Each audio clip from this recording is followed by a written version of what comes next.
अच्छा, कभी ये ख्याल आया है कि एक एनिमेशन फिल्म में जान कैसे डाली जाती है? आज हम सिर्फ एक कहानी नहीं सुनने वाले, बल्कि उसके पीछे जो पूरा मंसूबा होता है उसका तज्जिया करेंगे, वो खाका जो इसे स्क्रीन पर जिंदा करता है। तो आइए इस दिलचस्प सफर का आगाज करते हैं। ये एक बहुत बड़ा सवाल है ना? और इसका जवाब अक्सर तख्लीकी अमल के पर्दों के पीछे छिपा होता है। तो आज हम वही पर्दा उठाकर देखने वाले हैं कि आखिर एक एनिमेशन कहानी की बुनियाद रखी कैसे जाती है। हर बड़ी एनिमेशन के पीछे समझे एक ऐसा ही मंसूबा होता है। आज हम हाथी बाबू के मज़ाहिया कदम नामी कहानी के मंसूबे को देखेंगे ताकि ये समझ सकें कि ख्यालात को हकीकत में यानी स्क्रीन पर कैसे लाया जाता है। हर कहानी की शुरुआत होती है उसके मरकजी किरदार से। तो आइए देखते हैं कि ये मंसूबा हमारे खुश मिजाज हाथी बाबू को कैसे मुतारिफ करवाता है और साथ ही उसकी सबसे मुनफरिद आदत को भी। सब कुछ एक बहुत ही सादा सी हिदायत से शुरू होता है जिसे एनिमेशन प्रॉम्प्ट कहते हैं। ये एनिमेटर के लिए बस एक इशारा है कि स्क्रीन पर क्या दिखाना है। बहुत सीधा सा है ना? लेकिन असल जादू तब होता है जब इस सादा से मंजर में कहानी का बयानिया शामिल होता है। और ये रहा वो जादू। देखें कैसे एक आम से मंजर में जज्बात और तजस्सुस भर दिया गया है, सिर्फ एक जुमले से। वो अभी तक नहीं जानता था कि आज का दिन कितना मजेदार होने वाला है। बाबू की खुशी और आने वाले एडवेंचर का एहसास होने लगता है। और ये वो मरकजी नुक्ता है जिस पर पूरी कहानी खड़ी है। बाबू का चलने का ये अनोखा अंदाज सिर्फ एक मजाक नहीं है, बल्कि ये कहानी के प्लॉट और इसके पैगाम को आगे बढ़ाने वाला इंजन है। किरदार की ऐसी ही कोई खास बात कहानी को यादगार बना देती है। तो बाबू के ये अनोखे कदम उसके आसपास की दुनिया पर आखिर असर कैसे डालते हैं?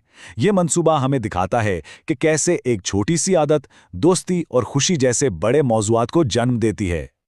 यहाँ देखें, ये कितनी शानदार तरीके से अमल और रद्द अमल को दिखाता है।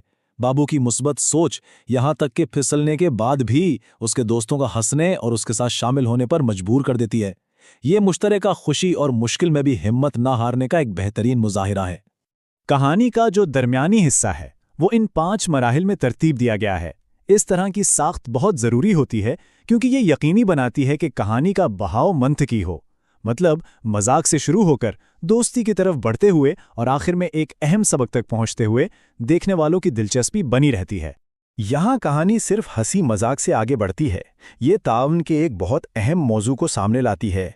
ये कहानी में एक अहम मोड़ है जहाँ तफरी एक गहरे इखलाकी सबक से जुड़ जाती है।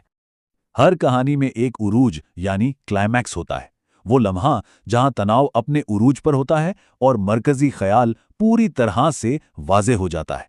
आइए देखते हैं कि ये मंसूबा इस लम्हे को कैसे तैयार करता है। Scene number 76। मंसूबा बनाने वाले ने जानबूझकर इस एक लम्हे को कहानी के उरूज के लिए रखा है। ये दिखाता है कि कहानी का हर हिस्सा एक मकसद के तहत इस अहम मोड़ की तरफ बढ़ रहा है। ये सिर्फ एक नंबर नहीं, बल्कि कहानी के सबसे बड़े जज्बाती लम्हे का निशान है। एक बार फिर हिदायत बहुत सादा है, बाबू का सबसे बड़ा मज़ाहिया कदम। लेकिन इस सादगी के पीछे कहानी के तमाम अनासिर यानी मज़ाह, दोस्ती और ताउन को एक साथ लाने का इरादा है। पूरी कहानी इसी एक लम्हे के लिए तैयार की गई है। और ये रहा नतीजा। ये लम्हा मज़ाह और दोस्ती को बिल्कुल एक कर देता है। बाबू का सबसे बड़ा कदम सबके लिए सबसे बड़ी खुशी का बाइस बनता है, जो कहानी के मरकजी पैगाम को बहुत वाज़े कर देता है।